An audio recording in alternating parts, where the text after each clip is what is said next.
Jai Shri Krishna. I am making this video for Gita Olympiad 2025 and today I will be reciting chapter 8. Om Sri Paramatmane Namaha Srimad Bhagavad Gita Athashtamo Arjuna Vacha Kintat Brahma Kimadhyatmam Kim Karma Purushottama अधिभूतं च किं प्रोक्तमधिदैवं किमुच्यते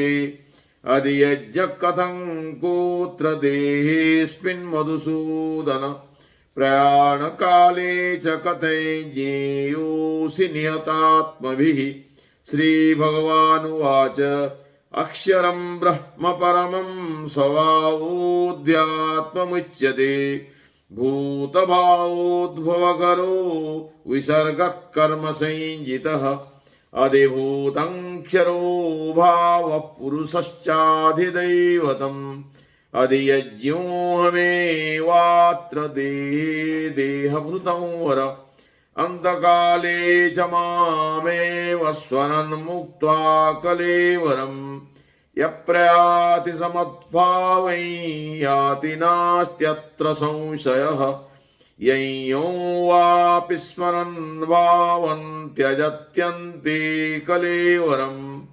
तं तमेवैति कौन्तेय सदा तद्भावभावितः तस्मात् सर्वेषु कालेषु मामनुस्मरयुध्य च मय्यर्पितमनो बुद्धिर्मामेवस्य संशयम् अभ्यासयोगयुक्तेन चेतसा नान्यगामिना परमं पुरुषं दिव्यं याति पार्थानुचिन्तयन् कविं पुराणमनुशासितारमणोरणीयं समनुस्मरेद्यः सर्वस्य धातारमचिन्त्य रूपमादित्यवर्णन्तमसः परस्तात् प्रयाणकाले मनसाचलेन भक्त्या युक्तो योगबलेन चैव भ्रुवोर्मध्ये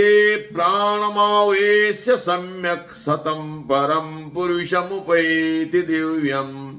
यदक्षरं वेदविदो वदन्ति विशन्ति यद्यतयो वीतरागाः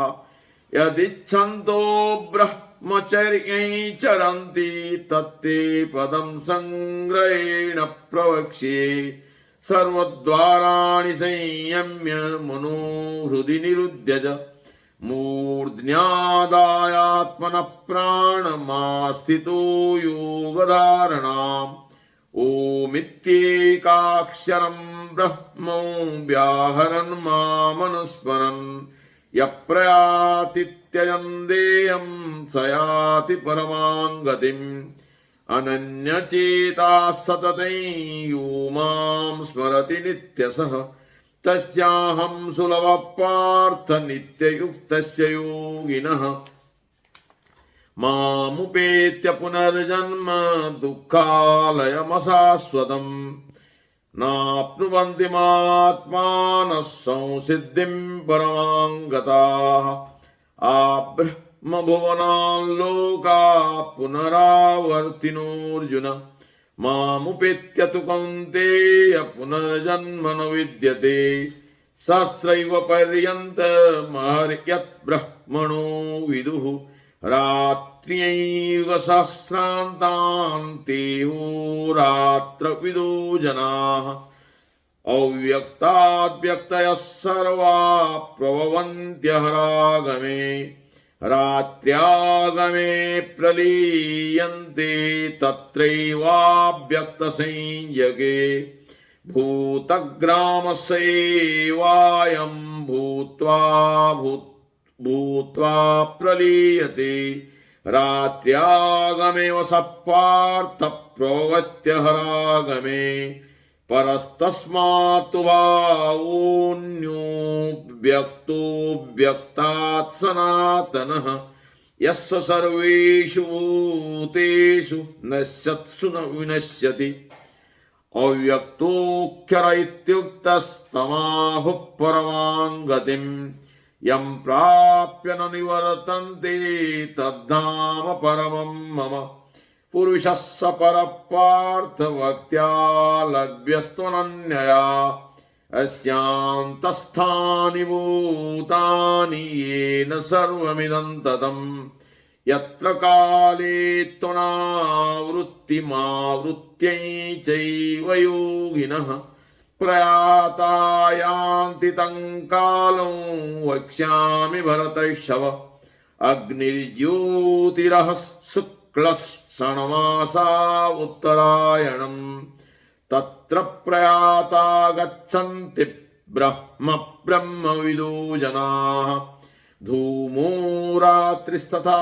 कृष्णः षण्मासा दक्षिणायनम् तत्र चान्द्रमसै ज्योतिर्योगी प्राप्य निवर्तते शुक्लकृष्णे गतिः ते जगतः शाश्वते मते एकया यत्यनावृत्तिमन्यया वर्तते पुनः नैते श्रुतिपार्थ जानन् योगी मुह्यति कश्चन तस्मात् सर्वेषु कालेषु योगयुक्तो भवार्जुन